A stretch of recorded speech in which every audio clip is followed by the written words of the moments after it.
My name is Helena. I am 30 years old. I grew up in a small village called Minaj. Our house was old. It was made of wood. We had chickens in the yard and cows near the house. Life was simple, but it was hard. Every morning, we woke up early. We worked before the sun came up. When I was a little girl, I had a dream. I wanted to see the world. Every evening, I sat on the old fence near our house. I looked at the train in the distance. The train was very far away. But to me, it was special. I thought the train could take me to a new life. One day, my little brother sat beside me. "Helena, why do you always look at the train?" he asked. I smiled. "Because the train goes to places far from here," I said. "I want to see those places."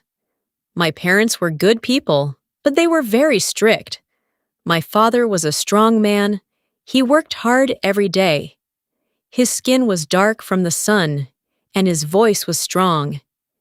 He believed the world outside our village was dangerous. My mother was also afraid for me, but I had a dream in my heart. One night, we were eating dinner. My father looked at me. "You always have your head in the clouds," he said. I looked at him. "I only look at the train, Father." "Trains are not for dreamers," he said. "A woman alone is not safe in the city." I was quiet for a moment. Then I said, "I can take care of myself." My father became angry. "You do not understand the city. You have a home here."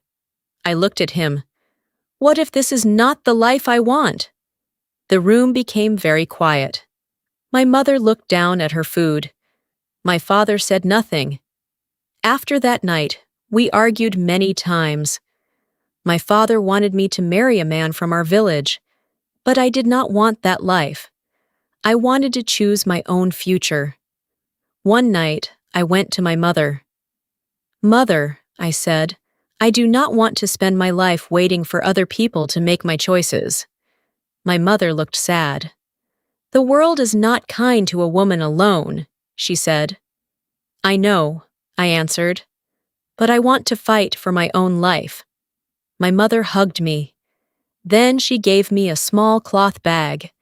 There were some coins inside. "I saved this money for many years," she said. "If you ever leave, take it with you." I held the bag tightly. "Thank you, Mother." A few weeks later, I made my choice. One morning, before the sun came up, I packed 2 dresses and a small blanket. I also took my mother's little bag of money. Before I left, I wrote a note for my parents. I wrote, "Please do not look for me. I am not lost. I am going to follow my dream." Then I left.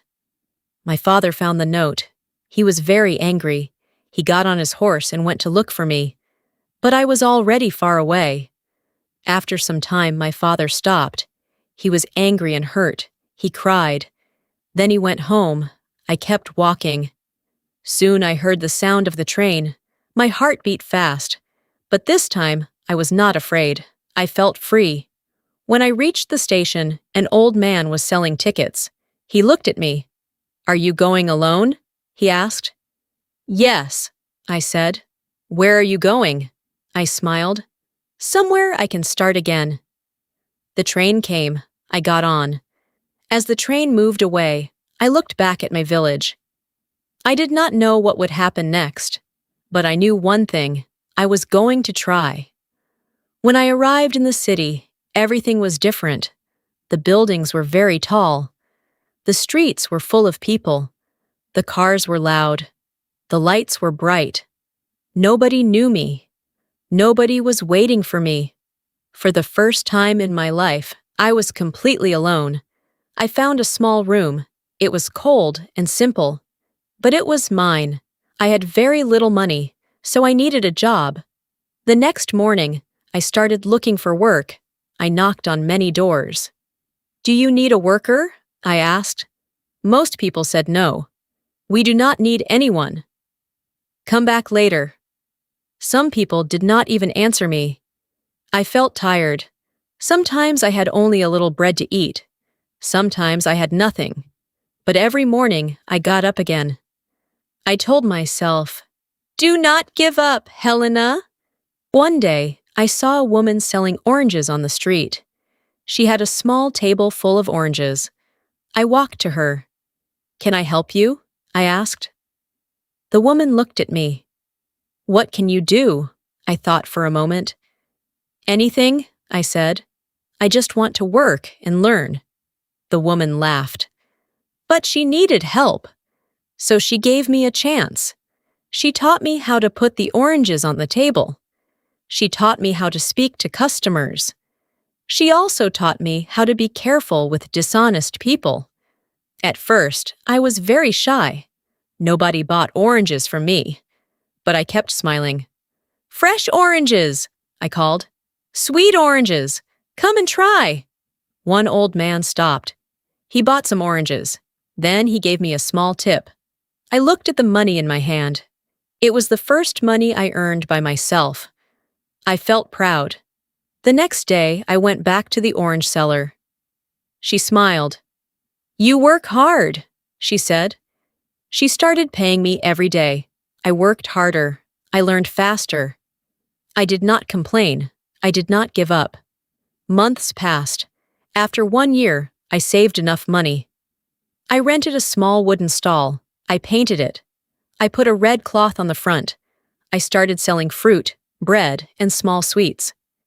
It was a small business, but it was mine. One afternoon, an old man came to my stall. His name was Mr. Frederico. "I have watched you for a long time," he said. I looked at him. "Did I do something wrong?" He smiled. "No." "You work hard. People who work like you can grow." He began to teach me about money. He taught me how to set prices. He taught me how to buy things at a better price. He also taught me something very important.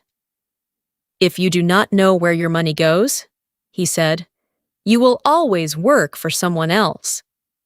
I listened carefully. I learned from him. My little stall became better. More people came to buy from me. People began to know me as the young woman from the corner. I hired a helper.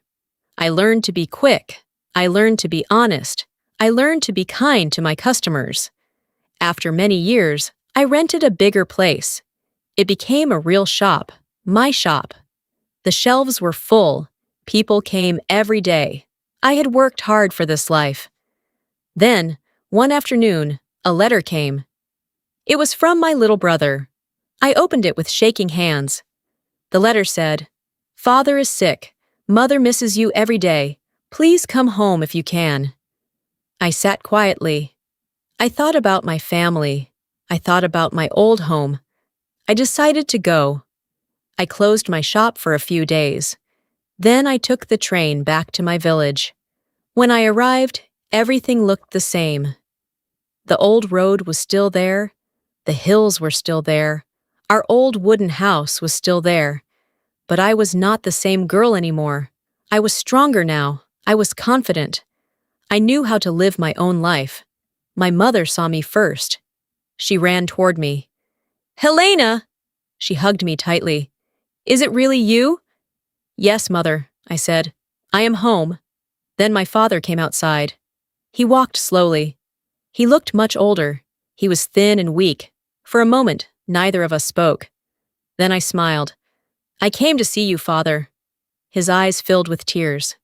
"Forgive me, Helena," he said. "I was afraid." I held his hand. "Afraid of what?" "Not of you," he said. "I was afraid of the world." He began to cry. "I thought I would lose you." I hugged him. "No, Father," I whispered. "You did not lose me. You only let me go into the world for a while." My father held me tightly.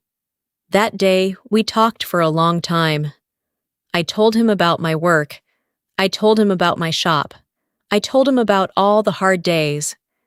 My mother listened and smiled. Before I left, I gave them food and medicine. My mother cried again. "You are still my little girl," she said. I smiled. "And you are still my mother." I returned to the city.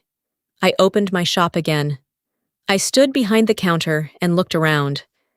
This life was not a miracle. Nobody gave it to me. I built it with hard work. I learned from my mistakes. I stayed honest. I stayed kind. And most of all, I never gave up on my dream. I learned something important. Sometimes we must leave home to find our own path, but we should never forget where we came from. If you have a dream, do not be afraid to work for it. Be brave, be honest, be patient, and when you reach your dream, remember the people who helped you along the way. Your past is part of your story. Your courage can build your future. And sometimes, the road away from home can teach you how to find yourself.